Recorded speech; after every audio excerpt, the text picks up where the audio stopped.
en este enunciado de Bazán, y vamos a pensar en esto también.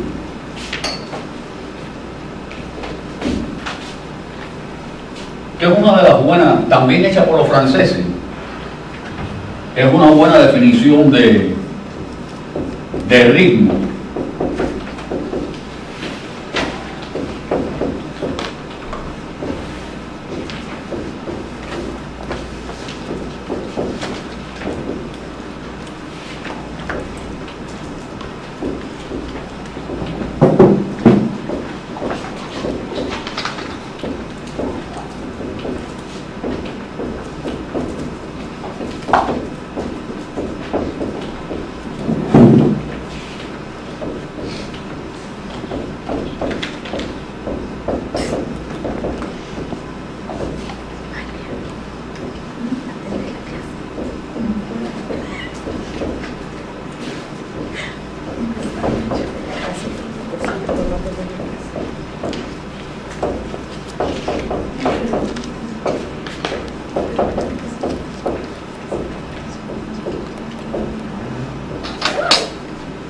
Era relación entre la duración de los planos y los movimientos de atención que provocan esa disfasia. Es una definición, fíjense, bastante general, pero si se ponen a pensar, bastante concreta. O sea, para mí, cuando yo siento que algo, esto que hablamos del plano aburrido o no, cuando... ¿Ah? ¿Qué pasó?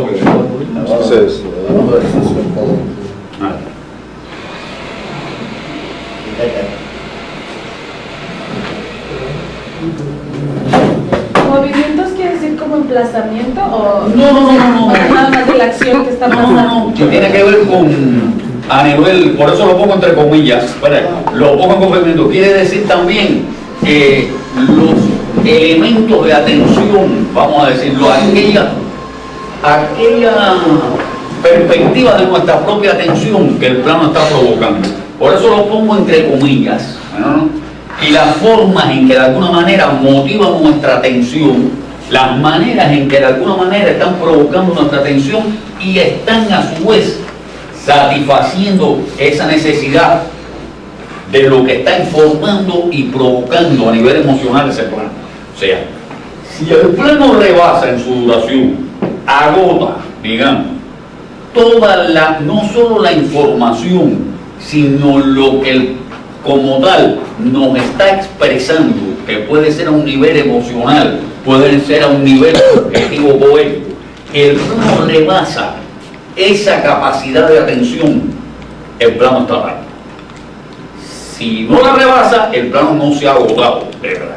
Y de lo que se trata es qué está informando de alguna manera en el plano, no solamente directo de lo que gráficamente nos muestra, porque yo creo que todo plano, o sea,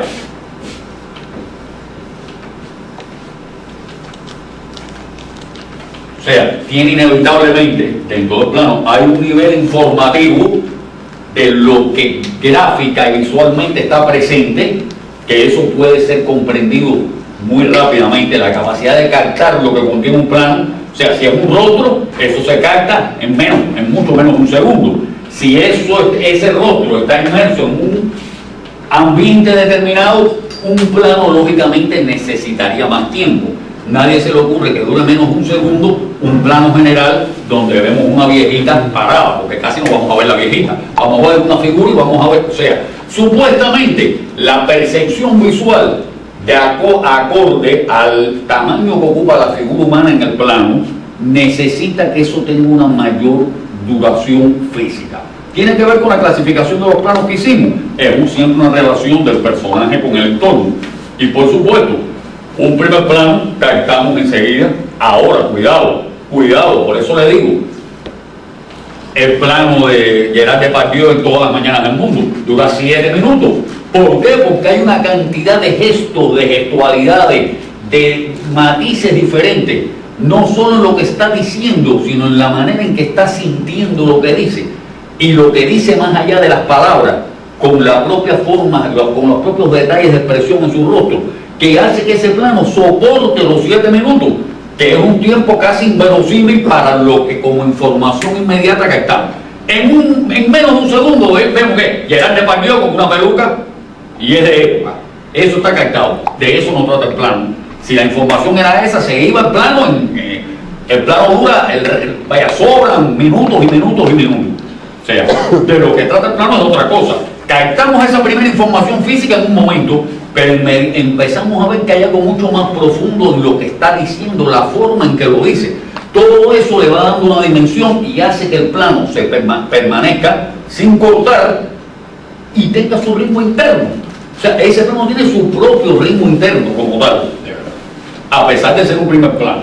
Entonces yo le digo, hay una relación profunda entre lo que dura un plano y esa manera, esa forma, ese movimiento de atención, esa especie de reacción que va a provocar en nosotros a un nivel emocional, informativo, incluso narrativo. Dime. Ese ritmo del plano también está dado por el fuera de campo. Claro, no, o sea, por los sonidos. No, todo eso, o sea, yo puedo tener, a ver, esto que hablamos, simplemente aquí, una puerta, no hay nadie, y estoy escuchando afuera un disparo, grito, cesan los disparos, cesan los gritos, el plano queda, yo me estoy preguntando, ya han pasado 30 segundos, la información de ver un fragmento de una sala y una puerta vacía, eso se cae en un segundo. Ahora, si estoy escuchando disparos, gritos, ¿qué está pasando fuera? ¿Qué está ocurriendo fuera? Eso termina, se provoca un silencio, puede durar ya medio minuto, 30 segundos, que es más que suficiente, me quedo en un interior y de pronto empiezo a ver que algo empieza a sentir que se arrastra y una mano que llega aquí.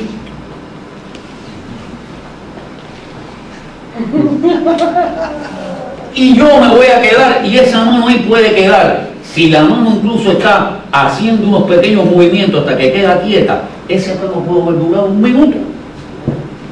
Ya después que la mano quedó, digo, murió, ya no puede durar mucho más porque eso es lo que quería que pasara.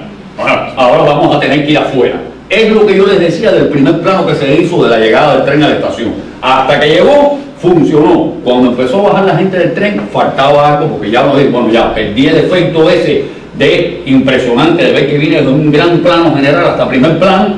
Ya lo que viene detrás es cotidianidad, es nada interesante. Se hace pueril lo que queda, lo que resta en ese plano. Entonces, para mí hay que pensar entre aquello y esto, de verdad. Y vamos a ver entonces un momentito esta secuencia. Miren esta secuencia. Es esto.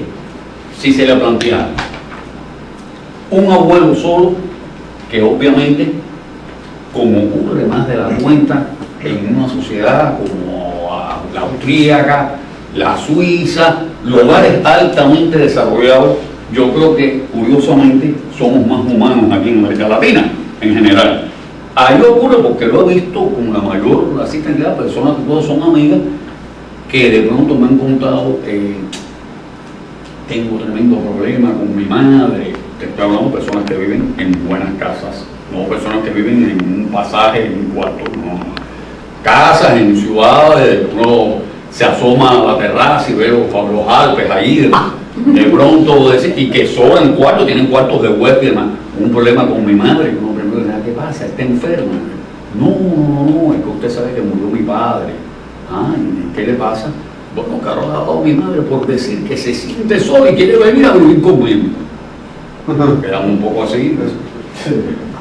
Y no puede. No. Entonces, uno queda eso un poco así. Porque vaya, a lo mejor aquí si alguien tiene precariedades de vivienda, alguna tragedia, traer uno a la madre de uno, de verdad. Pero no, allí lo normal es asilos muy bonitos, vaya, ojalá hay muchas personas en América Latina en general que quisieran vivir en uno de esos asilos. Pero eso es un asilo, a la familia los va a ver una vez a la semana y increíblemente después vi a la viejita. Y la viejita, como decimos un poco vulgarmente, estaba entera, perfecta. Es una señora que tenía 80 años, pero con ánima y lo que se sentía era sola. de verdad. Ella lo más que quisiera es estar viviendo con el hijo, viviendo en la familia, pero no, hay una sociedad que cada cual terminó su ciclo, para eso los asilos están buenos, y para allá va la vieja, y cada cual continúa su vida. Me parece que es una manera un poco fría de determinar ciclos en la vida, y yo creo que bastante injusta, por muy cómodo que esté el asilo, por muy bonito que esté y demás, como el que vamos a ver aquí, de verdad. Se supone que en las comunidades de las marcas, el viejo está con un buen butacón y le pusieron un televisor enfrente, de verdad. Televisor que por supuesto ni le interesa ni nada, y lo que quiere es lo que vamos a ver, lo que vamos a ver sin ver, lo que vamos a ver sin ver. Porque le digo, la secuencia de trata, fulano de tal, que tiene un nombre austriaco un poco raro, intenta un nivel de comunicación con su hija y con la nieta. Vamos a ver cómo él lo resolvió. O sea, pensando en que se pensó muy bien en una cosa como esta, cuando lo esencial de un suceso depende de la presencia simultánea de dos o más factores de la acción, el montaje está prohibido. Él lo pone provocativamente como si fuera una ley sancionable. Este sentido de lo que es ritmo, cuál es la duración de un plano y la tensión que ese plano va a provocar en nosotros a nivel de información, a nivel emocional, a nivel de comprensión de lo que el personaje está expresando, e incluso cómo el personaje se relaciona con el entorno en que está y de la manera que ese entorno está encuadrado, fotografiado, qué parte de ese entorno se incluye, porque todo lo que se incluya del entorno es significante, inevitablemente, y cómo a partir de eso se va a estar estableciendo que el plano nos esté creando una satisfacción en nosotros como espectadores a partir de la duración que ese plano va a establecer. Vamos a ver la secuencia un momento, donde las películas utilizan notablemente el montaje, creando asociaciones permanentes. Ese es el propio montaje que se ha ido desarrollando hasta convertirse en el montaje de carácter publicitario, etcétera, aunque en aquellos momentos realmente tuvo una funcionalidad artística profundísima y transformó el cine. Clásicos, El acorazado Potemkin, de Octubre y otras películas, donde verdaderamente de alguna manera se descubrió la potencialidad que hay de cómo poner el plano A más el plano B es igual no a A más B, sino que es igual a C. O sea, está saliendo otro significado, se está provocando otro sentido que es inevitable que surja de la asociación de dos imágenes, de verdad. Y eso yo creo que es algo que se explotó notablemente en toda esa época. Por todos ustedes más o menos deben haberlo leído, lo conocen, y saben, bueno, la famosa experiencia de Kuleshov con la imagen del actor, un plato de comida, la misma cara del actor, una caja fúnebre, la misma imagen del actor, una niña sonriendo, y las tres asociaciones parecía que el actor estaba reaccionando, y no, eso lo provocaba una sensación subjetiva producida por esta inevitable capacidad de la percepción visual y, vamos a decir, cerebral, de asociar y buscar un vínculo entre las dos imágenes. Por eso casi es inevitable que siempre encontremos una intencionalidad narrativa, aunque dos imágenes parezcan absolutamente incongruentes. Vaya, los famosos objetos surrealistas y los ready-made de los surrealistas, de la famosa mesa de cirujano con una máquina de coser encima. Bueno, inevitablemente hasta hay gente que le buscaba una asociación narrativa. Una mesa de cirujano con una máquina de coser, bueno, se cose, se arma una pieza. Eso tiene que ver con las operaciones, que se arreglan cosas. Entonces, aunque parezca absolutamente absurdo, y yo creo que es lo que provoca todo ese nivel de, digamos, de dimensiones, de tratos dentro del pensamiento humano, de buscar asociaciones que dan lugar muchas veces a emociones poéticas muy profundas que son inefables, que no tienen explicaciones absolutamente racionales. Dime. A raíz de esto es que se arman como las dos escuelas, la formativa y la realista, ¿no? Sí, sí, sí. Ahora, ¿qué ocurre? Lo que pasa es que yo creo que por ambas partes hay razones. Lo que ocurre es que haciendo un plano secuencia, usted está requete manipulando también. O sea, no es verdad Lo que ocurre es lo siguiente, que es otra cosa, que es la resultante dramatúrgica expresiva que tiene. Cuando verdaderamente es más importante no cortar que cortar.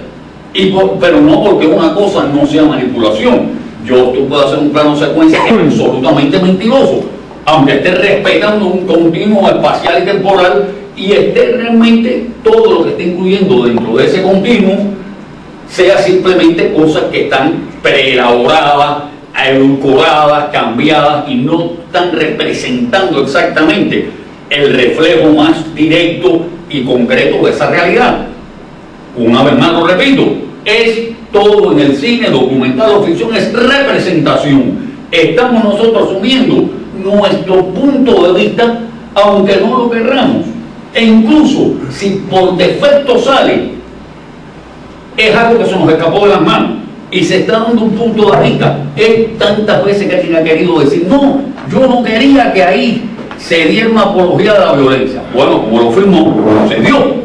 Y no era lo que usted quería. O sea, porque de todas maneras el espectador va a tener una libertad de interpretación. Esa obra ya deja de ser suya, usted la presentó entre los demás y va a adquirir cada cual un derecho a encontrar una determinada empatía con esa imagen. Por eso hay una gran responsabilidad lo que uno hace. Hay un axioma ahí que dice, toda gran libertad implica una gran responsabilidad. Es verdad, es verdad. No podemos decir, bueno, que los demás piensen lo que les dé la gana.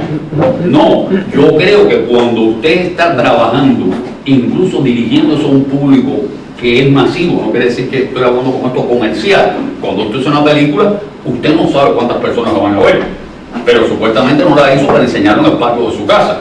Yo creo que las responsabilidades cambian cuando es algo que voy a enseñar en el patio de mi casa y cuando yo sé que lo voy a proyectar en un canal público o en un cine. Y casi siempre, la mayoría de las películas latinoamericanas van a parar a la televisión. Se exhiben en espacios televisivos que tranquilamente las puede estar viendo 1 millón de personas. Y usted puede estar teniendo una determinada influencia sobre las personas. Que en momentos es un poco, ahora viendo a la casualidad, poco este ejemplo, en momentos un poco, en momentos se exacerba la dimensión de influencia que puede tener también, aunque la tiene. Pero bueno, acabo de ver ahora República Dominicana.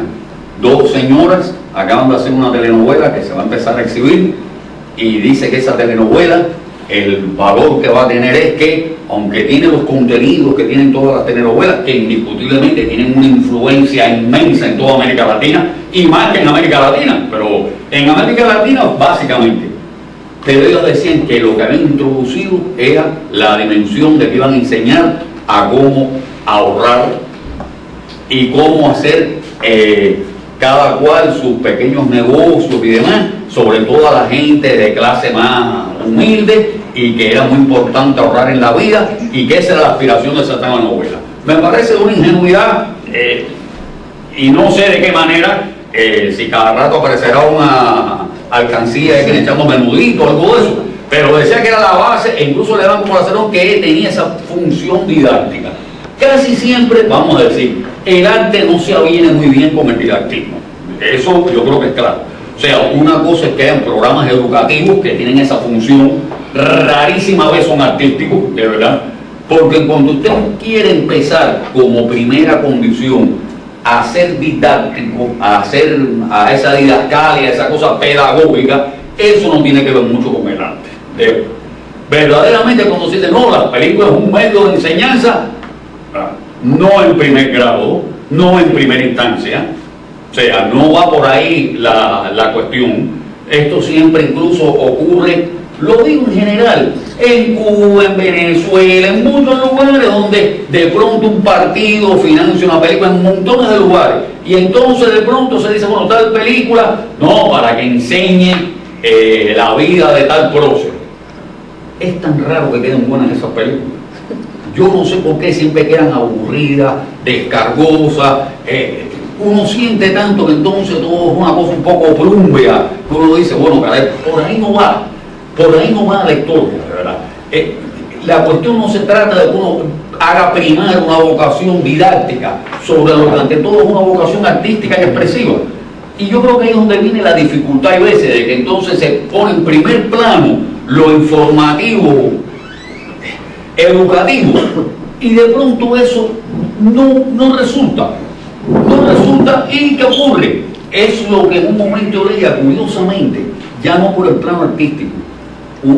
Leí un reportaje que bajo los bombardeos en Irak, cuando la guerra del Golfo, muchos soldados y gente, sabiendo que estaban bombardeados por los norteamericanos, lo que estaban viendo en televisión eran películas sobre los grupos SEALs y películas de actores de acción norteamericana, donde por supuesto hay una celebración del ejército norteamericano, los mismos que los estaban atacando, pero increíblemente las veían en ese plano en que no están identificados, vaya, salvo cuando en una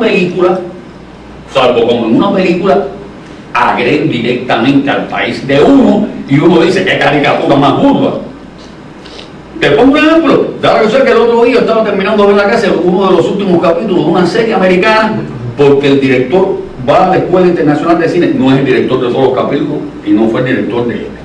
Pero me acuerdo que mi hija y yo estamos viendo, y uno de los últimos capítulos es una serie que se llama The Good Wife, la buena esposa. Y gratuitamente en uno de los últimos capítulos, que tiene que ver, como es lío de abogados y eso, hay un abogado que está defendiendo a una compañía petrolera en Venezuela, y están entonces los abogados que defienden esa compañía petrolera. Pero uno de los abogados, que es norteamericano, está contratado, de pronto no es por Chávez directamente.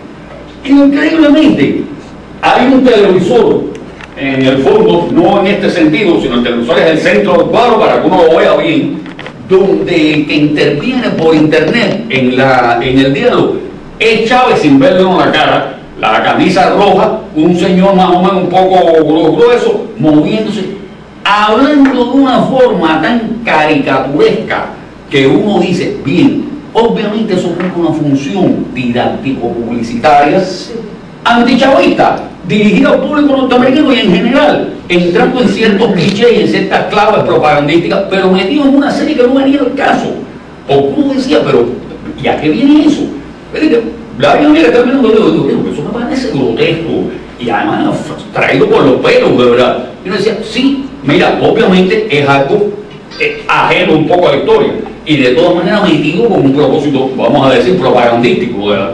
Entonces, hay cosas de este tipo que le digo, cada vez que algo adquiere una dimensión con una voluntad muy obvia de establecer un unilateral punto de vista sobre algo, se nota, se siente, vaya, ¿verdad? Esa tendenciosidad, y yo creo que ocurre a veces, ya no con esta cuestión, sino cuando se hace hasta con las buenas intenciones, esa que empiedran el camino del infierno. Hay veces que las buenas intenciones, no, esto es una película que va a enseñar a no robar, son malas todas, vaya, de verdad. Por lo general eso es, o la prostitución es algo en la que no se debe caer. No, cuando de pronto se ha contado de forma llana, clara, distanciada la vida de una prostituta, y lo hizo una vez Godard en Vivir su vida, y muchas otras películas de ese tipo, han sido mucho más eficaces porque uno ha sentido personajes de carne y hueso, que aunque estén representados, uno siente una verdad. No está la voluntad esa de imponer un criterio didáctico, que creo que es la postura diferente que uno asume cuando uno le dice, mira, esto que vamos a filmar es para no tomar agua contaminada. Ahí uno no se puede poner, o si uno introduce algún elemento visual expresivo, no puede ser que la gente no entienda que trata de no tomar agua contaminada. O sea, la libertad, eso llega en el momento que yo tengo que entender eso, de verdad. Vaya, lo que digo, si tuvieran pedido un anuncio contra la violencia familiar, eso servía. Vaya, fíjate, servía. No puede ser una cosa como este que yo decía que bien Cuba, que la gente no entiende por qué sale al final un letrero que habla de eso, de verdad. Ahí en Cuba había uno bueno, que me acuerdo que es una mujer que de pronto está hecho como un animado. Una mujer llega al trabajo, se le ve un tintero arriba de un papel, unas cosas que está haciendo, y empieza a decir malas palabras, alguien del otro lado le grita, ella sale a la calle y hay un tipo que de pronto tropieza con ella y ella le dice 4 cosas al tipo, llega a la casa y ve al perro que se ha ensuciado y le da una patada al perro, y de pronto cuando mira el marido está con una bota llena de fango sobre el sillón, y ella le grita al marido, pero el marido lo que hace es que se levanta, se acerca a ella, y le da un beso. Y ella se queda así, y entonces sale un cartel que dice: la violencia verbal o física no conduce a nada, de verdad. Entonces, ahí encontramos una idea que ha resultado simpática y la gente la captó enseguida. Te digo, me parece que uno puede ser creativo sin perder un propósito, me digo. Ya en un largometraje de ficción, un director cubano, Fernando Pérez, creo que es uno de los mejores directores cubanos, por ejemplo, hizo una película sobre un prócer cubano que es un ícono intocable, José Martí. Ahora él dijo: yo no voy a hablar del Martí que tiene esa frase de honra y el amor, madre a la patria, y cosas de ese tipo, no. Voy a hablar del Martí niño y adolescente, que como casi nadie lo conoce, lo voy a acercar lo más posible a cómo es un adolescente, un niño, en un momento de crisis en un país cualquiera. Y que todo el mundo entienda de que lo que estoy hablando es del inicio de la formación de un carácter, que en este caso es el de ese adolescente, que en un momento extremo de violencia y de crisis, de pronto ese niño se ve envuelto en ella y reacciona de una manera que uno va a decir: ah, ahí estaban los albores de lo que después fue prácticamente el apóstol de Cuba, etc. Pero cómo uno enfrenta a veces figuras, personalidades que están en el panteón de la gloria y que puede provocar que la gente diga: ah, no me lo imaginaba así. No, aquí como nadie realmente conocía ni al niño ni al adolescente, como lo mostró la película, yo creo que fue muy hábil y muy inteligente. Y los momentos que uno se emociona, no se emociona pensando en Martí, no, se emociona porque ve un niño, un adolescente de 14, 15 años, en una situación extrema, reaccionando con temores, con miedo, teniendo reacciones que no son las que supuestamente enseñan en la escuela. Supuestamente Martí, desde que nació, empezó diciendo pensamientos importantes. Y ese es el tipo de cosas que hay veces que uno dice: no puede ser, porque lejos de acercarme me alejan de esos personajes. Lejos de acercarse. Curiosamente, voy a poner un caso: el Che tiene, en los relatos de la guerra, tiene momentos en que cuenta que se mandó a correr, de verdad. Incluso una batalla famosa, que eso casi, cuando yo se lo enseñé a la hija mía, me dijo: no sabían esto. El Che en un relato cuenta que de pronto salió, fue a disparar, se le trabó la ametralladora, vio que el soldado vio que se había trabado y se mandó a correr. Y dice: realmente ese combate lo hice con la espalda, de verdad, apurándome, de verdad. Y después, como se dice, disimuló. Y como era tan importante, cuando capturaron el cuartel de verdad y fueron a repartir las armas, dije: y aproveché mi condición y cogí la mejor arma sin decir que había corrido. O sea, eso me pareció tan humano, me pareció un matiz tan hasta de humor, que yo dije: caray, es que el Che no nació, no era una persona así, de esa forma. Yo agradezco bastante una película, aunque pueda gustar más o menos como película en sí, Los diarios motocicletas, porque intenta dar un Che más humano.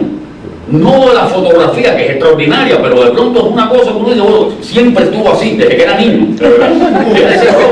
Uno de pronto, yo creo que es la tendencia inevitable a crear esa especie de hagiografía, de que existe esa especie de mística que no tiene que ver solo con figuras religiosas, sino que tratar de que esas cosas queden como una especie de símbolos que están ahí inmarcesibles, no son tocables, de verdad. Y yo creo que eso es lo más negativo que hay, porque como eran seres humanos que también se equivocaron, tuvieron miedo, tenían sentido del humor, de verdad. Entonces yo creo que todo eso es lo que conduce. Vamos a estar claros: si alguien pide, y por eso quiero cerrar el ciclo con él, alguien pide un material sobre la necesidad de, fíjense, de atender a los ancianos en la tercera edad. Esto, para mí, era uno de esos materiales extraordinarios. No de pronto vemos un asilo con un montón de viejitos caminando y otros viejitos allí, una viejita muriéndose. No, este señor, que no está mal y demás, lo que expresa, te deja pensando. Piensa uno en qué veces que uno trató al abuelo así. Que de pronto, mira acá, yo me acuerdo cuando era chiquito, mi padre me decía: vamos a casa de abuela. ¡Uy, a casa de abuela! ¡Qué desgracia tener que ir a casa de abuela ahora! Porque no me gustaba, porque por prefería estar jugando y correteando en la esquina. Entonces, ir a casa de mi abuela, que entonces la abuela y el abuelo mío, me acuerdo que me costaban unos cuantos, unos me interesaban, otros no tanto, tenían que estar allí y cada rato yo ya nos vamos. No nos vamos, ya nos vamos. Entonces, después uno se queda a veces y dice, coño, qué injusto no era. Claro, uno tenía 11 años, 12 años, decía, y eso no se da cuenta. Yo estoy seguro que esta niña hablando con el abuelo me hacía recordar eso. No, el sueño. Y probablemente la madre está atrás ya. Y coge el teléfono otra vez. Y este señor le dice de que tú te quieres vengar. Porque fíjese que el arco en eso, esto termina, la tecnología va terminando águila. No me grites. Y él toma a la niña otra vez. Pero estoy seguro que le pusieron a la niña, se acaba la secuencia antes. Le pusieron a la niña y ya veo a la madre ya. Ya, quítate. Bueno, wow, ya, se acabó. Y lo volverán a llamar dentro de una semana, que fue el que llamó, además. Porque en sus pequeños detalles informativos fue él el que llamó. Estoy seguro que ahí de pronto pasa. Es que uno lo recuerda. Yo me acuerdo que de pronto, por un motivo, por la escuela, todo eso, y de pronto me decían que tú llevas 15 días sin ir a casa de tu abuela. Vamos a casa de la abuela. Y así es caso que cuando uno ha estado en asilo, incluso pegó que un asilo que tiene su cuartico solo con un televisor, que no lo ve porque ni le interesa, porque están muertos aburrimiento ver lo que ponen en televisión. Incluso hasta está en una cosa, para un señor en Austria, que hay veces que no tienen ni muy claro dónde llegan los países latinoamericanos, esto es un documental aburridísimo, por conmovedor que sea y dramático que sea lo que trata. Pero incluso hay veces que han preguntado, Paraguay es eso que queda ahí al ladito de Argentina, que está en el Mar del Plata. No, eso es Uruguay. Esas cosas no han pasado. Es mucho eso. Entonces eso no es Uruguay. No. Ya, está bien. Yo pensaba, ahí no era, creo que de ahí era Gardel de Paraguay. No, de Paraguay, eso era por Uruguay. Bueno. Yo creo que para ella eso suena algo tan alejado que no. Es un referente raro, una cosa que está en el documental, curiosamente, tratando un tema trascendente, pero para este señor eso no es importante. Para este señor lo importante es su soledad y sentirse que ese diálogo cada vez se va perdiendo. Porque no Valdes decidió, es un monólogo, porque esto es un monólogo. Por eso él decidió la vieja convención de que del lado allá del teléfono se oye la voz filtrada. ¿Cómo estás, abuelo? No, la voz ya no se oye. Nos la imaginamos, igual que a la nietecita, o sea, nos la imaginamos totalmente, tan fuera de cuadro. Ahora, fíjense, el desarrollo de la situación, este señor actúa, pero no es la típica actuación, o sea, tiene casi una veracidad, yo diría documental, en el sentido que ni se levanta, ni se mueve, vaya la verdad. Curiosamente, un actor a lo mejor pediría, y él sí se lo pidió al director, a lo mejor un actor pediría, y eso sí le digo, tú te quedas así todo el tiempo. A lo mejor tú le digo, no me muevo para adelante, no, o sea, la gestualidad a lo mejor un poco enfática. No, él le ha pedido una especie de minimalismo en este sentido. No, como yo siento que ocurre muchas veces en las conversaciones, este señor tiene una especie de cansancio que no es físico, es algo más que físico. Sí, está ahí, reposado, pero él está allá. Obviamente esta no es la primera conversación de este tipo. Y uno siente que por eso él, incluso cuando le alza la voz, le digo, no, que me grites, porque tienes que... O sea, él ya tiene un tempo. Y fíjense, el plano dura 7 minutos casi, de verdad. Es un plano sumamente extenso, de verdad. Y yo creo que empieza a lograr, sin que se mueva el actor, con algo que sea interesante, porque le da una dinámica interna, y aquí es donde vamos a introducir el elemento de montaje interno.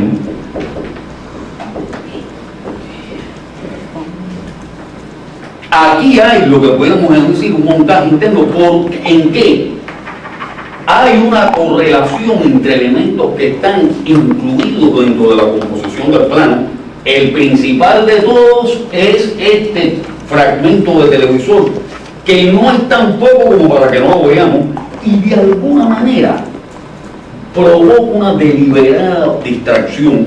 Uno tiende a querer ver, pero es tan poco como el señor que ve pero tampoco acaba de ver completamente, porque lo que empieza a decir a uno le interesa y se produce una especie de interacción, de elemento tensional ahí entre lo que este señor está diciendo, que es el centro del encuadre, y lo que dice lo más importante, y este elemento visual que está todo el tiempo cambiando aquí, pero que nunca lo acabamos de ver fijamente. Nunca un director, vamos a decir, desfocado, terminaría haciendo un plano de televisor para que veamos, ¿verdad? Y vamos a él otra vez. Se perdió el encanto. Es como si alguien tiró ahí algo y lo desgració la situación. E incluso el encuadre no está, como yo les decía, porque este encuadre pudiera ser así. Y supuestamente así es un encuadre más, vamos a decir, armónico, en el sentido así, cortado aquí y en la mitad del televisor aquí. Ahora, sin embargo, le ha dejado este espacio aquí atrás, ha dejado esa ventana con una luz, o sea, de alguna manera lo enmarca en un lugar donde él tiene un espacio detrás y puntea un poquito esa soledad. O sea, la elección no es que encuadró mal, de verdad. Porque a lo mejor aquí en la cuestión que un fotógrafo le dice, chicos, no, mira, ¿cómo le vamos a dejar ese aire a la izquierda? Si ahí no va a pasar nada. Vaya, si dejamos la de la izquierda, a lo mejor vamos a ver que quién pasa por aquí atrás. No, no. Eso cumple la función. Está solo en el medio de ese cuadro, de verdad. No hay más nada, ni suena nada exterior, lo único que suena es lo que está en el televisor. Y punto. Les digo, entonces, son elecciones que de alguna manera están predeterminando que esto sí se planificó. Se planificó, aunque le dejó un espacio de libertad al actor en lo que está hablando por teléfono, en lo que está diciendo.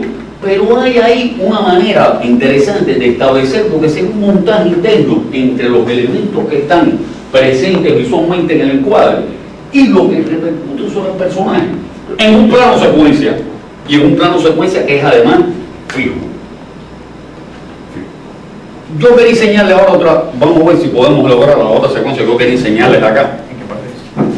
Debe estar un poquito más adelante. Cuando él hace el corte, porque lo ideal en un buen editor y uno como director en la planificación de una secuencia es que uno haga intervenir el corte cuando la presencia del otro actor, del otro contendiente, digamos, tiene una particular significación. Cuando queremos que de alguna manera se subraye, se enfatice una intención dramática y que el texto que se va a decir de alguna manera se esté remarcando de una manera que tiene una función no solo informativa, que es en último caso la menos importante, sino ante todo dramática, expresiva en ese momento. Yo creo que esta secuencia está muy bien construida desde ese punto de vista, pero como él incluso al final tomó una opción que tiene que ver con la profundidad de campo y tiene que ver con lo que vamos a ver directamente del montaje interno, o sea, cómo resolvió algo que clásicamente se hubiera resuelto con cortes dentro de la escena, creando inevitablemente una sensación un tanto repetitiva de énfasis, porque ya el énfasis lo había creado antes en la misma situación previa. O sea, para él no tenía sentido que después en algo que ya sabemos lo que está significando, volviera a acudir a cortar y a señalar un elemento acá o un elemento acá. No, como intentó algo diferente y fue bastante innovador para su momento. Fue bastante innovador, quiero decir, hacer planos de este tipo. ¿Qué ocurre? Siempre se tropiezan con dificultades. Hoy las cámaras digitales tienen mayor diafragma, uno necesita a veces menos iluminación.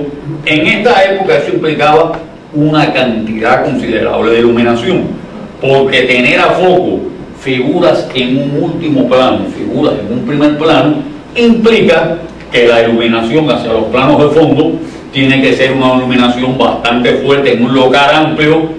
Eso es costoso, no siempre se dispone así en una película. Por eso, por lo general, no es muy habitual que las películas se habitúen a utilizar la profundidad de campo, que yo creo que es uno de los elementos expresivos más interesantes. Más interesante porque inevitablemente provoca, no en el sentido artificial de hoy en día, provoca una sensación de tridimensionalidad, o sea, una sensación de profundidad, rompe un poco ese carácter, vamos a decir, un tanto plano de la pantalla, y siempre induce sobre todo a crear estas relaciones en que distintos elementos dentro del encuadre establecen relaciones entre ellos y se produce este fenómeno de un montaje interior, que yo creo que es una de las cosas más interesantes, donde uno juega un papel más participativo, dinámico, activo como espectador. Eso yo creo que sí es interesante.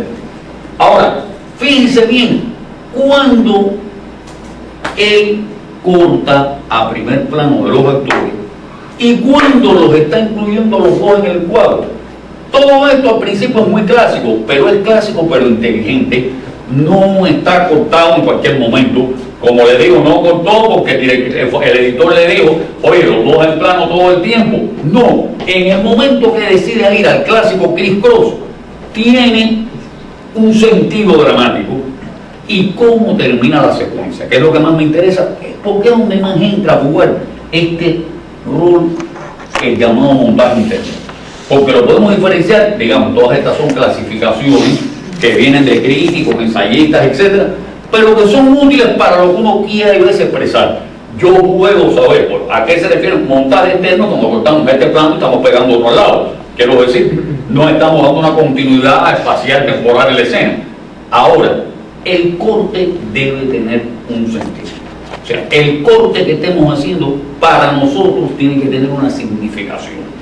Tiene que validar de alguna manera por qué estamos cortando. Por eso digo, no es simplemente establecer el ping-pong entre una cara y la otra. Es que a lo mejor hay momentos en que yo me quedo establecido sobre el rostro de otro y lo único que estoy es sobre tu rostro por lo que el otro está diciendo. Lo hemos visto más de un ejemplo aquí ya. O sea, puede ser que yo comience analizando una secuencia, una situación con un criss-cross y en un momento me interesa mucho más todas las reacciones a lo que este está diciendo y no volverlo a ver, porque lo más importante eres tú en esos momentos y cómo las palabras de esta persona están haciendo provocar en ti una reacción. Esto llegó al punto en que directores llegaron a la innovación. Hay una famosa película de Vernon, Persona, que simplemente hizo lo siguiente: ante la disyuntiva de que en un momento uno de los personajes cuenta una historia terrible, una especie de sueño o violación a la otra, y él se vio en la disyuntiva de que si ésta estaba contando, a él le interesaba el cuento, pero le interesaba las reacciones del cuento en el otro personaje. Pensó en esto, bueno, empieza a contar el cuento, corto a ella que está escuchando y la dejaba a ella terminando el cuento y terminaba con lo que ella escuchaba. Pero es que se dio cuenta que le interesaba muchísimo todo, más que nada las reacciones en esta persona. ¿Qué hizo? Que es una de las sorpresas en Persona. Mitad y mitad, están las dos en pantalla. Se repite completa la secuencia. Almuerzo. Llega el punto, vamos a ver. Se repite completa la secuencia, o sea, ¿qué hizo? Dividió la pantalla y la mitad de un rostro es la de Lee Bullman y la otra mitad es la de Billy Anderson. Y es como termina, pero previo a eso está el cuento completo en una y se repite el cuento completo sobre el rostro de la otra. Y uno se queda diciendo, pero ya estoy, pero se le olvida que se está repitiendo porque es tan interesante. Primero contó con dos grandes actrices. Ahí es donde Berman sacó toda la historia esta muy interesante de trabajar con la geografía del rostro. Eso implica trabajar con grandes actores y grandes actrices, porque es esto de que un gesto, un labio hacia un lado, un pequeño matiz, de verdad, está diciendo, y ocurre que en un personaje como Billy Anderson decía, igual que en el personaje de Lee Bullman, decidió algo que fue un tanto inusual, alguna gente se sintió, pero ¿cómo se repite? Lo repitió y después al final termina en un plano que es la mitad del rostro de Gómez, que es algo muy raro, porque son actrices que se parecen un poco pero no tanto, y curiosamente eso creó entre ambas una fusión muy particular. Ahí se atrevió a algo que alcanza una dimensión experimental, pero lo que vemos A ver, vamos a hacer una cosa para no cortar lo que sea. Vamos a ver la secuencia, aunque nos demoremos un poco, en vez de empezar a la 1, empezamos a la 1:30. De verdad, yo creo que vale la pena para no cortar y dejar esto ahí un poco en el aire. De verdad. Vamos a ver la secuencia entonces. Fíjense, atiendan bien a los textos, los diálogos, cómo están. No importa quiénes eran los personajes previamente. O sea, la secuencia resuelve la información de lo que quiere transmitirnos en el plano. Ahora, ¿ustedes recuerdan lo que hablamos? Que yo les decía que por trasladando una terminología científica,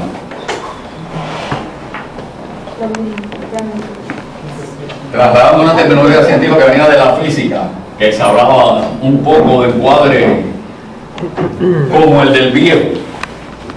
O sea, tenemos el cuadro acá, tenemos este señor aquí está la mitad del televisor, inevitablemente es un tipo de cuadro. Acá tenemos un fragmento de una ventana. Inevitablemente el encuadre nos está remitiendo a elementos a su vez que están fuera.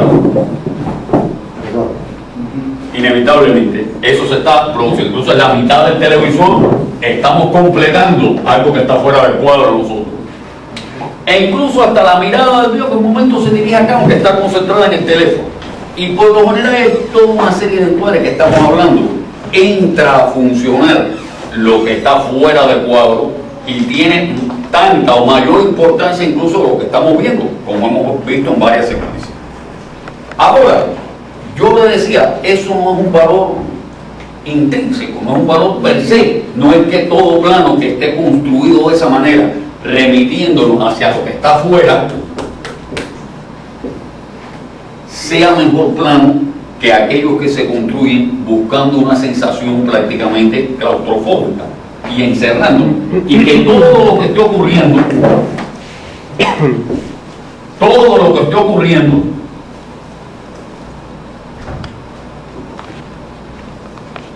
nos conduzca a lo que está exclusivamente dentro del plano. O sea, lejos de remitirnos a algo hacia lo exterior, es como que lo exterior no existe y nos concentramos exclusivamente en lo que está aquí en el plano. Eso tiene una intencionalidad de acuerdo al tipo de situaciones que queremos crear. Por eso le digo, es lo que relativiza todas estas ideas. Todas son propuestas formales que forman parte de un arsenal creativo que uno tiene para cuando analice su secuencia lo use en un sentido o en otro. No es que nada tenga de por sí un valor más. Por eso le decía, todas esas disquisiciones muy especulativas, si el plano secuencia es mejor que el corte directo en montaje, son cosas que tienen validez relativa de acuerdo a lo que uno tiene como intención creativa en un corto determinado. Lo que sí creo que hay que pensar en el sentido que va a tener el corte que vamos a hacer o no. Igual que este, yo quería enseñarle un encuadre y es también un plano secuencia. Es un plano secuencia porque resuelve una situación, y le voy a decir, cuando se habla de situaciones en que se muestra el agotamiento de una pareja, el cansancio de alguna manera, la rutina y un cierto vacío, y que incluso eso puede hasta conducir a violencia, lo que se llama violencia de género y violencia familiar. No es una secuencia, ustedes verán, más sencilla no puede ser lo que vamos a ver. Más sencilla no puede ser. Ahora fíjense cómo está construida. E incluso el por qué no corta. El por qué no corta y no es un plano rebuscado. Al contrario, es casi un plano, miren la iluminación, es casi un plano iluminado televisivamente. Feo, de verdad. E incluso miren el decorado.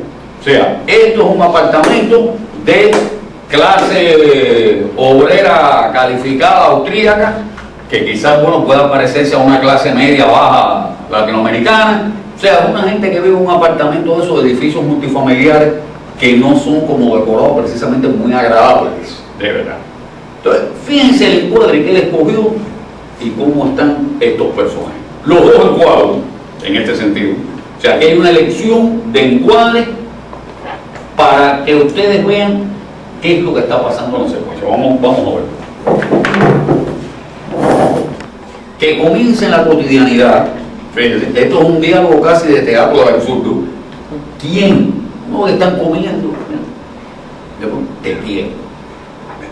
Es tan raro. Primero, no son dos personajes que uno cita, que esto es nada más alejado de un momento romántico. Yo creo que nosotros, la mujer con mucha verdad, lo que es que pasa. Entonces, estás mal, tú estás borracho, pero... Y yo creo que es como que este hombre que en un momento extemporáneo y sin lógica ha soltado un te quiero, quizás por un complejo de culpa, aunque no sepamos quiénes son, aquí lo menos que nosotros podemos es no estar pensando esto es un matrimonio en un momento, en una circunstancia, cada uno de los personajes, porque además sin mucho texto podemos suponer cómo es este personaje y ella. A ver, ella, ¿qué piensa uno de ella? Es recatada, ¿Eh? es conservadora en su accionar. Es algo más que conservadora. Hay una mezcla de aguantar, de sumisión, de incluso ni la rebeldía le sirve porque ella le reprocha algo absolutamente lógico. ¿Qué es eso? Esto no se dice así como así. En este momento, por ejemplo, tú recibes un galletazo. Es un ligerísimo intento de levantarse que no lo termina. Se queda un momento y dice, ¿qué va a hacer? Le toca la mano, él empieza a comer, ella se demora, pero termina adaptándose y comiendo y terminando. Y lo que es interesante, el que el plano no se mueva, es como lo que le contaba de los borrachos frente a mi casa, el que el plano los aprisione, el que no haya ninguna otra distracción, que no esté sonando una musiquita ambiente, no haya nada. El que esté, lo más que hay es una baja frecuencia por atrás, como Garuda, hay tráfico, porque viven en una zona urbana, pero manera de lograr sugerir sin demasiada información, porque les decía una película que tiene un cierto tono coral, hay muchos personajes, y lo interesante es que como el viejo entendimos su soledad, ¿no? Acá la especie de agotamiento de este matrimonio, la capacidad de este hombre, que obviamente no está tan borracho, como los libros lo dicen, no mucho, pero que obviamente tiene la violencia a flor de piel, y de pronto es capaz de ahí mismo, en ese momento, dar un galletazo a la mujer de esa manera. Y que obviamente lo que uno esperaría de esta mujer, que se levante, no que lo agrega, pero que se levante, no se levanta. De pronto le queda una mezcla de sentimiento de culpa y de sumisión de me pasé. Pero uno a su vez tiene el sentimiento contradictorio de decirse no se pasó, tenía que haber hecho más. Pero así son tantas vidas cotidianas. Yo creo que lo terrible es que así son tantas vidas cotidianas, tantas historias a nivel de familia. Uno dice estamos hablando de la otra, pero estos tipos de circunstancias de esta índole están universalmente expandidas, de verdad. Momentos en que uno dice, bueno, ya a esta edad, dos personas de 50 años, obviamente es un matrimonio de años, de verdad, y ya ha ocurrido algo ahí, que sí lo que no hay es amor, ni mucho menos, y mucho menos soltar en medio de una comida, tragándose un pedazo de lechuga y comiendo arroz, te quiere, vaya, con la boca media llena. Todo es una cosa un poco absurda, un poco amargo además, y yo creo que es interesante, resuelto, no como se dice partipri, no como una prueba de fuerza, no, es que aquí la elección, igual que él, ustedes vieron en el video de Benny, que cuando necesitaba cortaba plano de ella, plano de él. Aquí no, aquí en un momento digo, no, esto van los dos juntos, los dos son tan importantes, las reacciones de uno hacia el otro son tan importantes que sería echar a perder la escena, cortar de uno a otro. Y por lo tanto están los dos en cuadro. Curiosamente, recuerden, no es muy semejante a como William Wyler, 30 años, 40 años antes, o más de 40 años antes, resolvió el plano de los dos sentados en el café, uno frente al otro, cuando ya se había agotado el criss cross de uno hacia el otro, cuando era mejor que los dos estuvieran enfrentados, uno ahí mirándose en un plano lateral. No hubo, a lo mejor en el más convencional, bueno, cuando este le dice a ver cómo responde el otro. No, están los dos ahí. Yo creo que de eso se trata, de que uno realmente piense. Un plano se agota cuando verdaderamente perdió esa capacidad de comunicación, no solamente informativa, porque aquí la información está clara, como nosotros lo hemos hecho, esto puede ser una foto. Matrimonio de edad media, no de edad media, almorzando. Y por el entorno que uno lo ve rapidito, eso se puede demorar un poquito más, uno dice, no es una familia precisamente de muchos recursos, de verdad, punto, esa información se acabó. Ahora viene otra parte que tiene que ver con lo narrativo, la relación entre los dos personajes.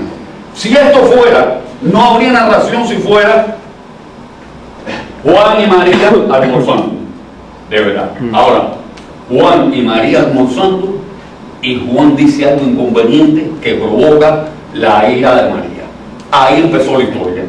Y esa historia tiene un desarrollo, tiene un cierre, de verdad, que no es precisamente feliz, es un cierre que nos deja, un cierre abierto que nos dice mucho de esta pareja y de cómo va a continuar la relación en la vida interna de esta pareja.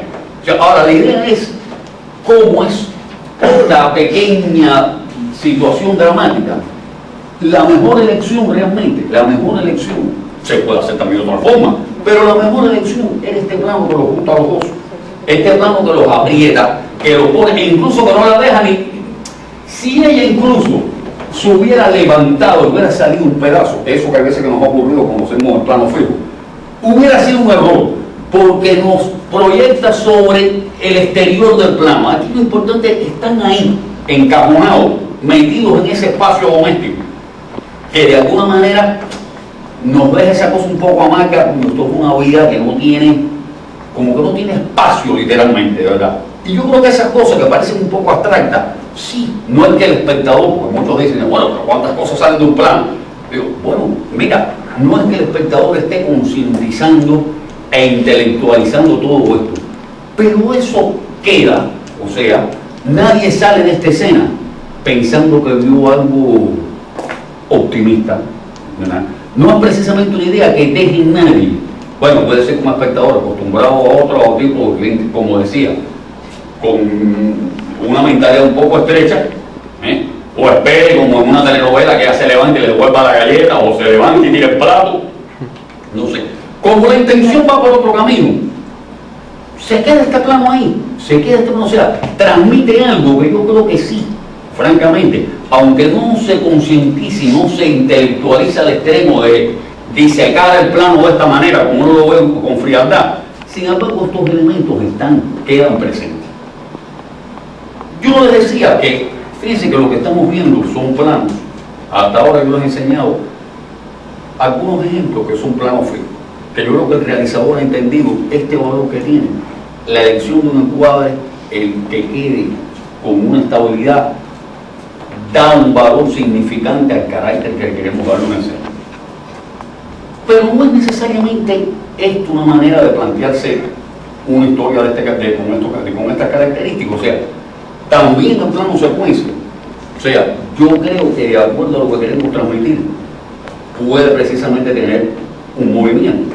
E incluso ahora lo importante es que el movimiento no sea simplemente ilustrativo o porque el personaje se mueve, entonces la cámara se mueve. No, la idea de que un movimiento de cámara debería transmitirnos algo también.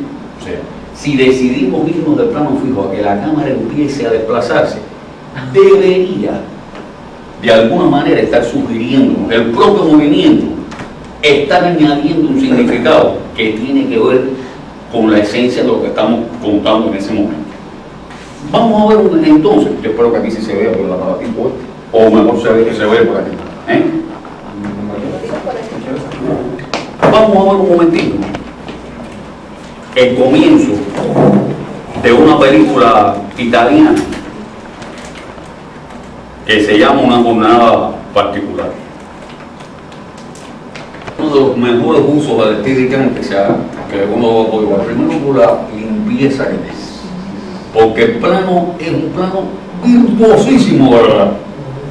Virtuosísimo, porque la cámara empieza fuera del edificio, una casa donde vemos el despertar de la mañana, sigue otra casa, y de pronto llegamos a esta que está ocurriendo lo mismo, con una Sofía Loren fea, porque se han puesto los pelos, como es, ella está planchando, y esa cámara entra, la cogieron con el Steadicam y han empezado a seguir imperceptiblemente, porque imposible que la luz haya entrado por toda la casa. La pregunta, ¿cómo? O sea, ¿una plataforma? Sí, de una plataforma, o sea, y ahí mismo en el Steadicam siguió, es un gran director de fotografía que estaba haciendo esto, de verdad, es uno de los grandes directores de fotografía italianos, pero realmente uno de los usos más virtuosos que se ha hecho esto. Pero a ver, ¿por qué? A ver, yo les pregunto, ¿por qué? ¿Eh? No es Estoraro. Ahora no recuerdo el nombre, pero no es Estoraro. ¿Para qué? A ver, les pregunto, ¿para qué? A ver, ¿por qué ustedes creen que está pasando eso ahí? ¿Qué sugiere lo que está pasando ahí? La misma cámara lleva esa rutina. Es como lo mismo de diario, ¿no? Para generar realismo. A ver, miren, hay una cierta... A ver, Está descubriendo los personajes. está descubriendo, pero ¿y qué está haciendo el personaje? La está contextualizando, claro. ¿Y qué hace el personaje? Despertar a toda la familia. Va de cama en cama. Pero esto es la primera vez que lo hace. No, es de diario. No, lo de toda la vida. Fíjense, la intención era representar una ritualidad. Igual que las misas son iguales siempre, porque nadie cambia, nadie las innovaciones en las misas botan al cura, o sea, hay que hacerlas iguales. Esto es la ritualidad de lo cotidiano, lo que le toca a la mujer ama de casa, todos los días, fulanito, menganito, el desayuno, vamos, el niño levanta o lavarle la cara. ¿Y dónde viene el corte? Con el niño fumando. Al principio hay dos cortes, porque a ver, era ya, está la señora que está sacando la bandera, que es como la encargada del edificio. Eso es importante, ¿no? Claro. La bandera nazi después. La bandera nazi, la bandera italiana, pero vemos que lo está haciendo, bueno, es como que han mandado a adornar la cuadra, vaya, ¿verdad? Eso ya perfecto, va. El señor que bota la basura y ahí cortamos a plano, que se convierte en un solo plano. Ahora, el próximo corte, digamos, los dos primeros cortes no son tan importantes. Ahora, ¿cuál es el corte que rompe el plano secuencia? El niño fumando. El niño fumando. Que si es algo que se va de la ritualidad. De pronto hay un niño de 7 años fumando en el baño. O sea, pese a todo su esfuerzo, pese a toda la cosa de que ella todos los días, ella es la sacrificada, la sufriente, la que hace todo. De pronto, sin embargo, fulanito supuestamente está en el baño haciendo su necesidad y cortamos y está ese niño fumando. O sea, irrumpe ese plano, irrumpe ese rito, digamos, porque lo que está visto es precisamente, es lo que la palabrita francesa, un poco pedante, de tour de force, de verdad, decidieron, sí, vamos a tratar de respetar el tiempo real, porque no se apura.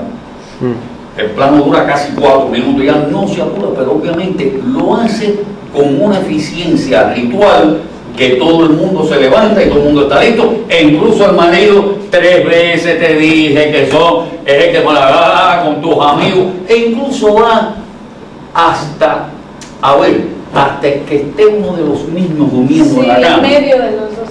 Da hasta la idea, ahí ya no hay ni sexo, ni hay nada. Ese señor gordo llegó a las 1500 dándose 4 tragos, o sea, hay una cantidad de inferencias sin que nadie lo esté diciendo, por lo que ella le dice, ¿para qué te quedaste por la noche? No puedes estar ni con mis amigos. Y a ella, la forma en que ella dice, tus amigos, Sí, ¿sí? claro. Y de pronto aparece el niño y dice, hasta duerme entre ellos, porque son demasiados. Y entonces al final dice, de todo este rito, la ayuda a ese rito la ha tenido el que se haya decidido por un plano secuencia, que a lo mejor, bueno, tenía el recurso, o sea, tenía los recursos para hacerlo, de verdad, le quedó bien y yo creo que se aviene profundamente al carácter de ese personaje, dando este programa de casa, que su universo es este. Aparte antes nos muestra en la grúa otra familia igual. Que está muy parecida, Porque son como dice, 20 en en ese una marco, mesa. eso es el ritual diario, la cotidianidad. Esto es una película particularmente interesante, porque fue una de las primeras películas que con mucho rigor abordó el tema ¿De qué trata esto? Yo le Todo el mundo se va a ver a Stalin. Podría ser también, pero bueno, en este caso se había hecho el pacto ese que se había hecho en ese momento, a ver a Hitler y a Mussolini, todo el mundo va para allá, ella se queda en la casa como ama de casa porque no le toca ir a ese alboroto, de verdad, y de pronto, por una situación fortuita, otro que se ha quedado allí es alguien que va a ser deportado, que es Marcello Mastroianni, porque no solamente es un escritor un poco incómodo, sino que además se detectó que era homosexual. Y de pronto empieza una relación por unas cosas que se le caen a ella y caen en el apartamento. Van a tener... Sí, vive en el mismo edificio. Y ella tiene entonces que incómodamente empezar a tener un trato con ese individuo que está de alguna manera ya marginado, está marginado, pero empieza a nacer una relación de afectiva humana. En ese día de la visita de Mussolini, de la visita de Hitler a ver a Mussolini, es por un lado la gran historia y por otro lado la muy pequeña historia humana de estos dos personajes. Para mí ahí nacen las grandes películas muchas veces, no de hablar de la gran historia, sino de hablar cómo la gran historia de pronto influye en las vidas cotidianas. Yo creo que uno de lo que trata es de encontrar esa singularidad, porque la gran historia yo le recomiendo siempre mejor leerla por los libros. Le digo, cuando uno va a tratar de echar una mirada artística sobre un contexto, además el contexto que está requete bien situado, un documental oficial, prácata, ahí está, llega la visita del Führer a la mamá, todo el mundo, miles de gente, ¿no? Y esta es una familia que la cogió un poquito tarde por esa rutina y demás, y todos van a ver que va a haber un acto cerca, todos van al acto y ella se queda esperando que la gente regresará, como esas cosas son muy tumultuosas, dentro de 6, 7 horas. Y la película, aunque no está resuelta en tiempo real, de todas maneras juega con la sensación del tiempo real. No es que después te pusieron un plano secuencia solamente. La película tiene cortes. Ahora, después juega con un montaje funcional, digamos, ¿verdad? No hay otros planos como este, así de esta manera. Este plano era para situarnos que los rituales, un poco incluso hasta la intención es esta, los rituales de la cotidianidad inevitablemente no pueden cumplirse hasta sus últimas consecuencias. Eso llega un momento en que algo irrumpe y en este caso es eso, irrumpe esa situación que va a empezar a introducir estos otros elementos en la trama. Pero para que vean, yo quería poner esto porque esto es un plano secuencia en permanente movimiento, pero con la misma funcionalidad dramática y expresiva que en el otro caso del matrimonio almorzando era un plano fijo. Ahí no tenía sentido acercarse, alejarse, ir a... No, ahí sería una torpeza haber hecho eso. En este caso, si la cámara, o sea, esta mujer está en permanente movimiento, pero es un movimiento, si nos ponemos a pensar, esos ritos tienen una cierta inutilidad, porque lo que uno dice, pero usando una palabra muy cubana, que huevón el marido durmiendo en la cama con los golpes grandes que están, ¿por qué no se levantó a ayudarla? Porque no es él, porque el papel de esta mujer es ese desgaste diario, es ella la que le toca despertar a todo el mundo, a ella es la que, porque el marido se va a trabajar y ella se queda en la casa. Es esa mentalidad muy mediterránea, muy latinoamericana, la mujer a hacer eso. Y los demás les toca que ella sea la que le esté detrás.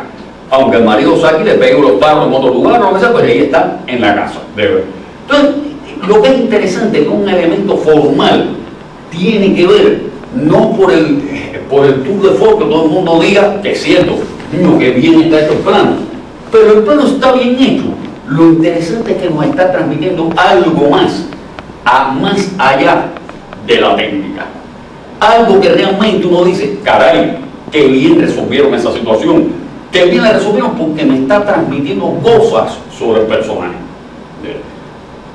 Yo quiero enseñarle ahora un corto resuelto en un plano secuencia. Es un director importante, húngaro, se llama Iván Saúl. Se lo planteó en un plano secuencia.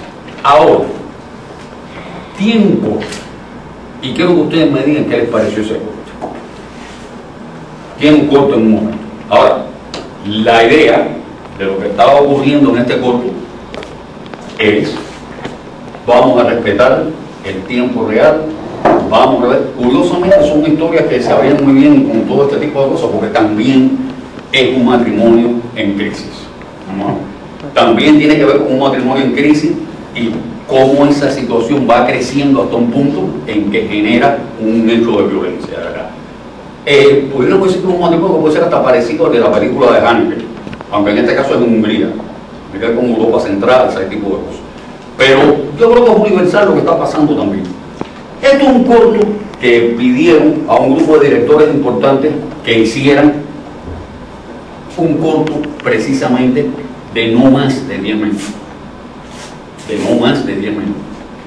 Y cada cual tenía una libertad dentro de ese tiempo, sin violentarse, no pueden pasarse ni un segundo, de verdad, de contar su historia como fuera. Ahí sí no había ni que tiene que ser uno ni dos personajes, porque hay cortos dentro de esa película que se llama 10 Minutes Older, The Cello, y hay otra segunda parte que se llama 10 Minutes Older, The Trumpet.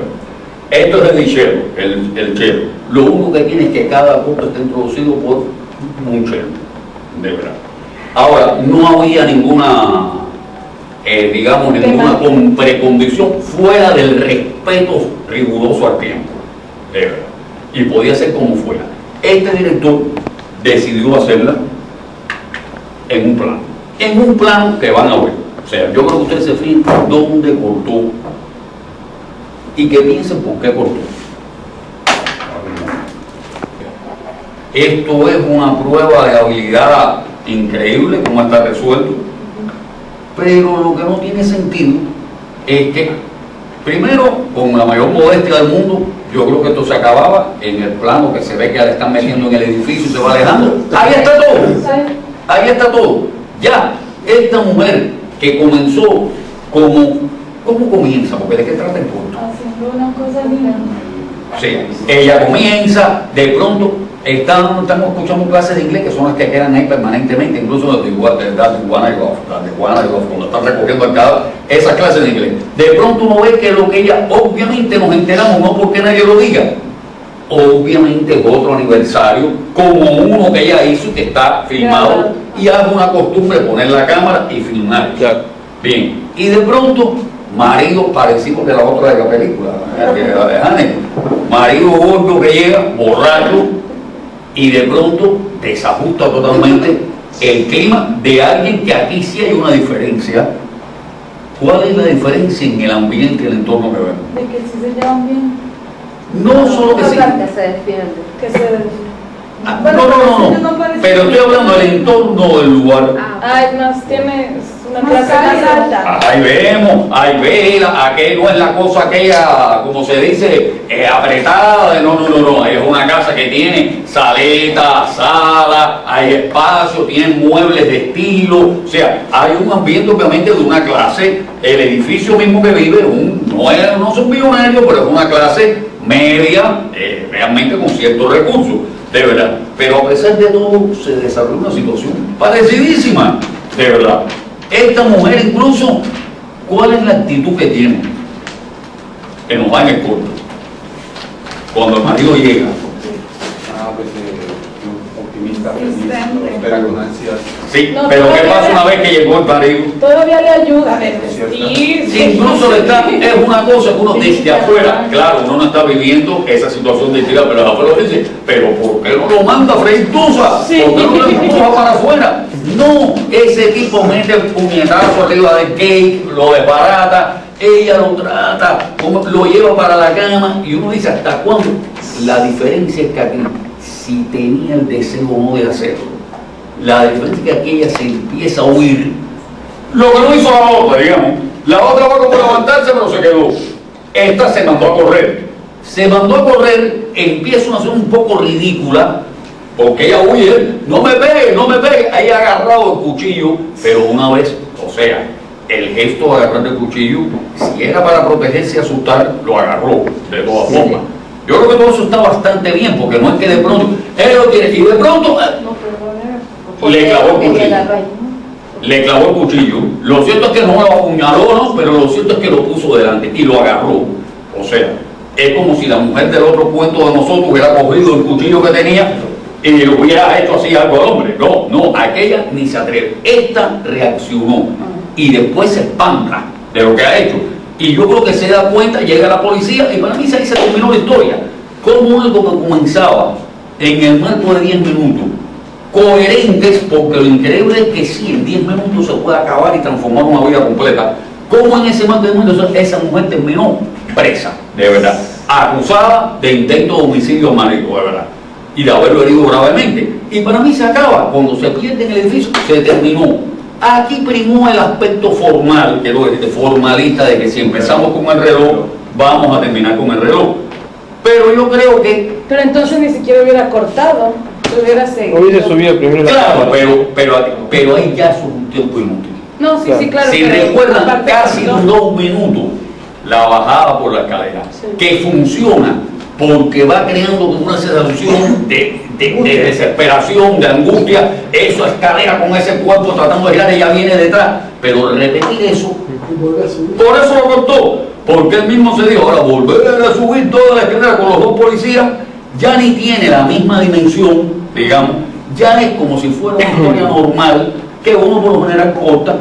Vaya, por lo general uno le dice, si alguien va a abrir una puerta, no pongas el cerrojo que está todo el tiempo abriéndose hasta que se abre, hasta que está, salvo que eso tenga un sentido, de verdad. Uno ve que por lo general recomienda siempre, corta los principios y corta los finales, haz elipsis, lo que se llama siempre hacer elipsis, que yo digo, bueno, me voy, y corte, estoy en el carro sentado. Si decido que me voy, camino, abro esa puerta, bajo la escalera y me monto en el carro, es que aspiro a que esto tenga justificación, porque si no es un tiempo inútil. Aquí es lo que pasa, que estaba haciendo un corto construido sobre la continuidad espacio-temporal, dando toda esta sensación de cierta angustia, a su vez de que uno sintiera cómo dentro de ese mismo tiempo real se produjo tal inversión de clima y de atmósfera en la historia, y de pronto recurre a un corte convencional, que es lo que uno haría en cualquier película.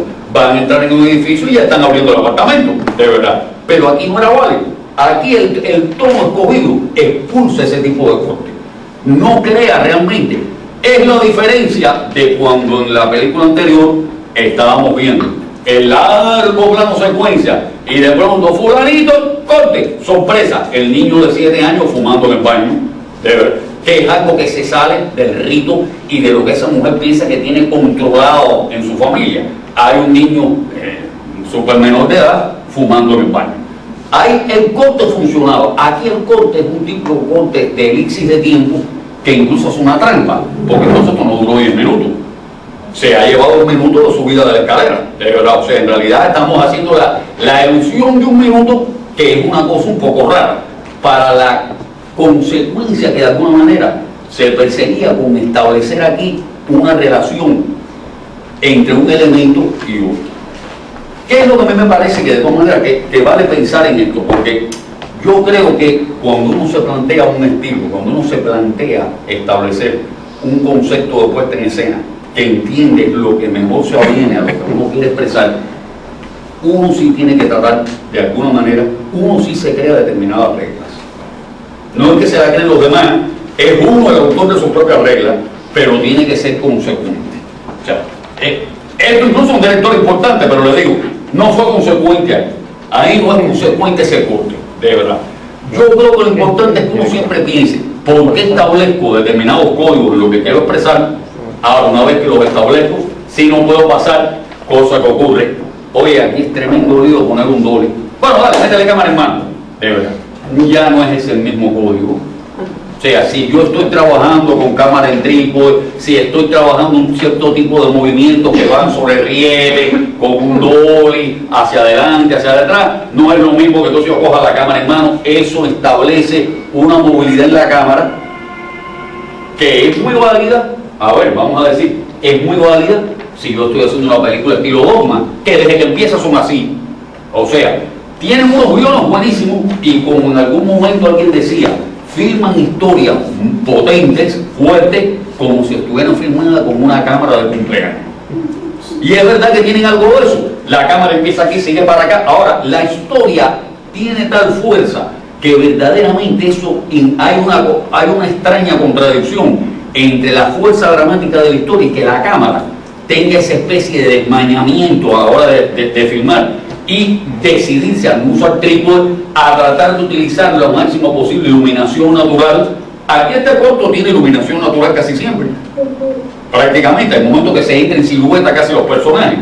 Ahora, la idea es que si yo entro en ese código, tan absurdo sería que en una película estilo Dogma, y de pronto ¡pam!, entre un plano quieto, de verdad, como que yo hago lo inversa. En una película que me ha establecido que hay trípode, que hay esto y lo otro, de pronto entre una cámara en mano, salvo que yo encuentre, la justificación tiene que ser conceptual, tiene que ser desde el punto de vista del análisis que yo he hecho.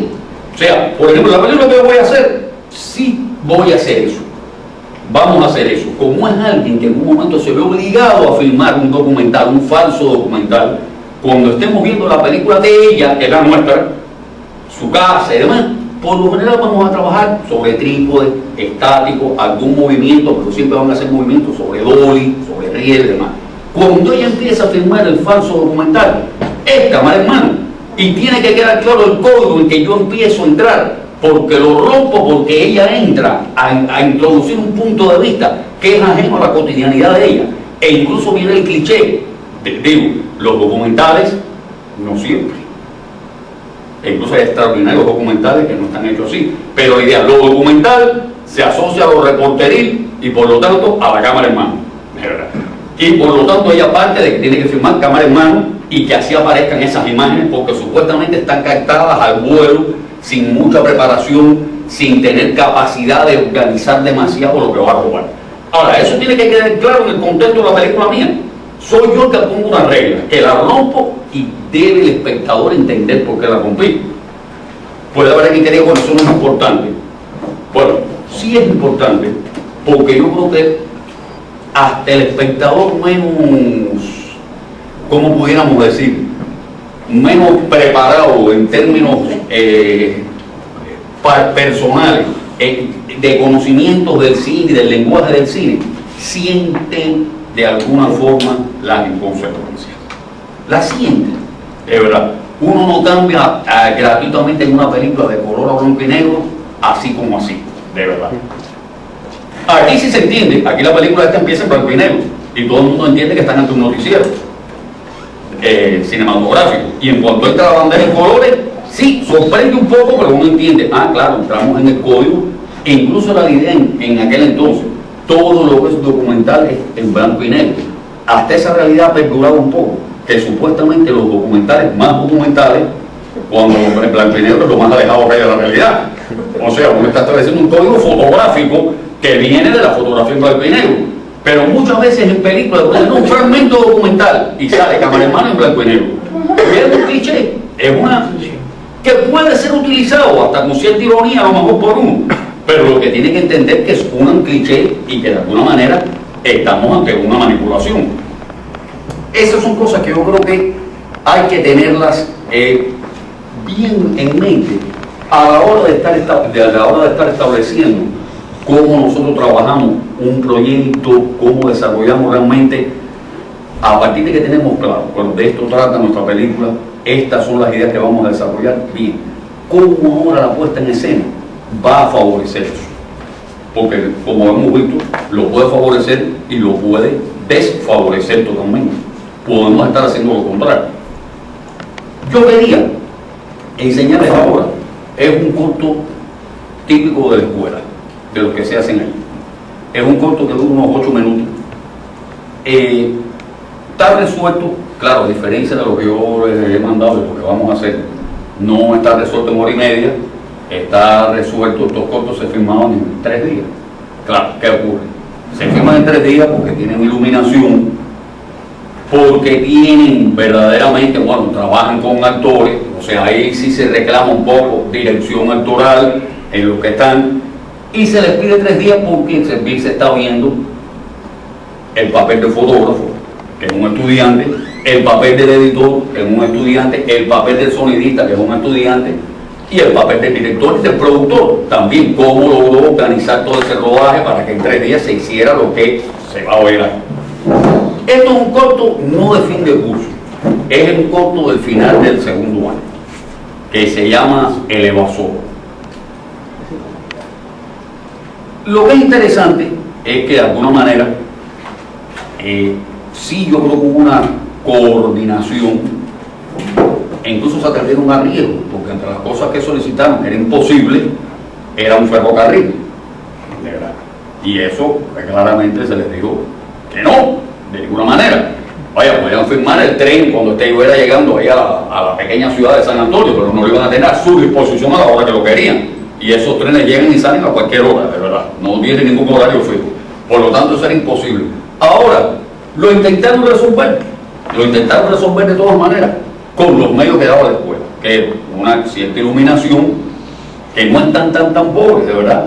Pudieron escoger una locación en el perímetro cercano y contaron con varios actores. Ahora, yo creo que la cosa interesante es que sí se plantearon, bueno, trabajar los planos y trabajar incluso una de las cosas que se pedía, bueno, ¿qué tiene este corto que vamos a ver? No para perdonarte la vida, sino para entender una limitación. No tiene la mezcla de sonido final. O sea, lo único que tiene aquí, no podía hacerlo en aquel momento, hoy en día sí, solamente una premezcla de sonido. O sea, no han podido hacer el real, afinar, terminar como se debía, cerrar bien.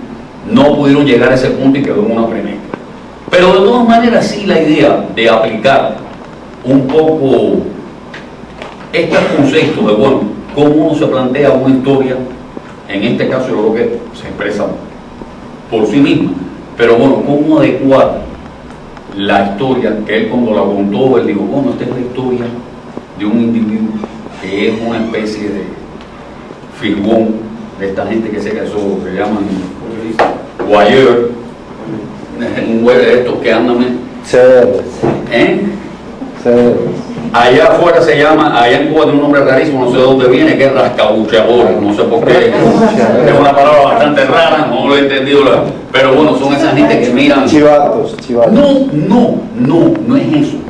Son los que miran con ánimo sexual. Boyerista, pero voyeur, por eso boyerista, pero allá en Cuba se le dice rascabuchador, en otros lugares se dice figures, es alguien Mirón.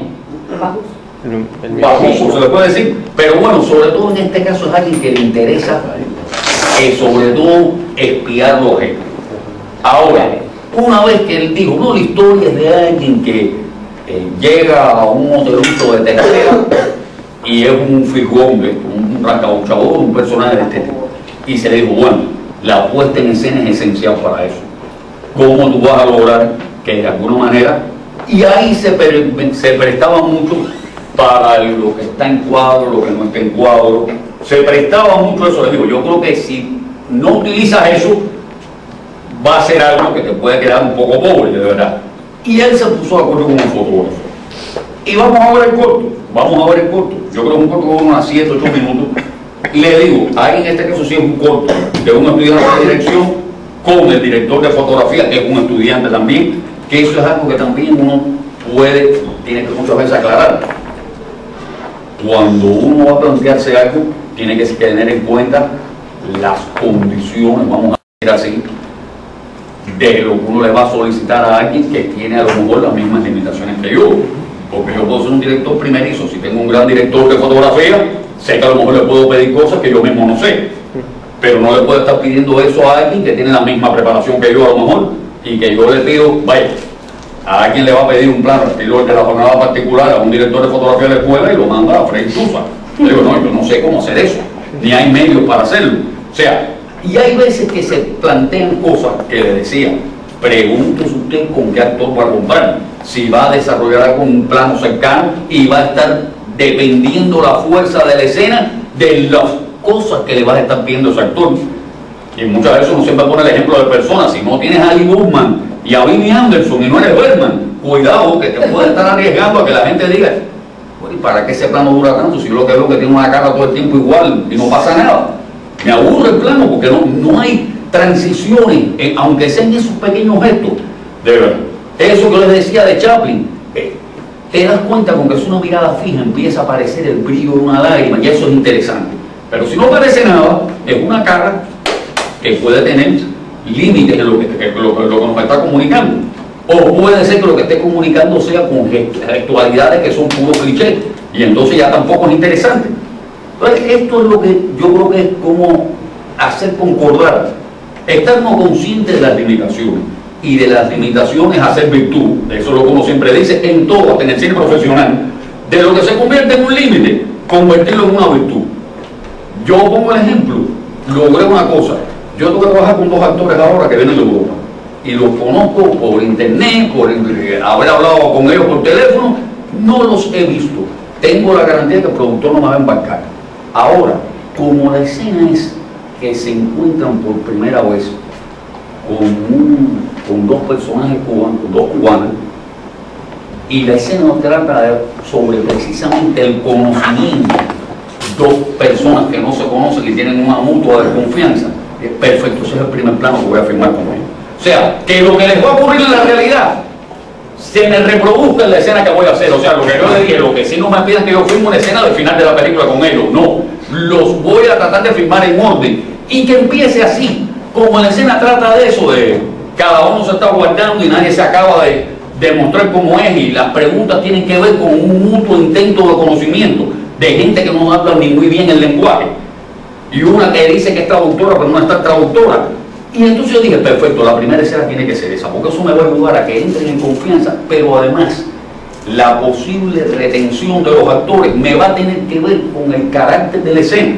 No me va a ir mal a partir de que estoy confiando en que son 2 actores profesionales, pero su proceso va a ser el mismo que voy a ir viendo en la película.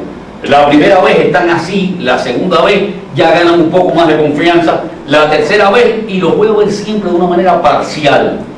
Nunca voy a ver muchas veces en absoluta continuidad cómo va creándose esa progresión. Ahora, eso es una estrategia que tuve que crear yo como director, porque lo digo francamente, cuando la dejé en manos del que estaba organizando el plan de rodaje, por conveniencias de producción no era así. Y yo le dije, mira, perdón, me están embarcando a mí. O sea, si yo no voy a poder trabajar 3, 4 días con esos actores antes, por lo menos tengo que facilitarme cómo establecer una estrategia de rodaje que me ayude.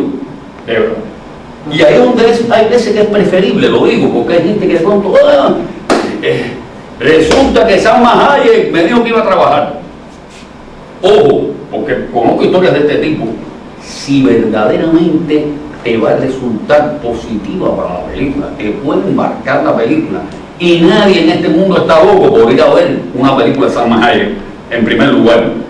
O sea, si la película es buena, maravilloso, pero hay quien ha supeditado toda una película a que le entre, con el perdón, me parece una actriz que a mí me gusta, la verdad, de Salma Hayek o otra, cualquiera. Supeditar a veces un proyecto a que voy a tener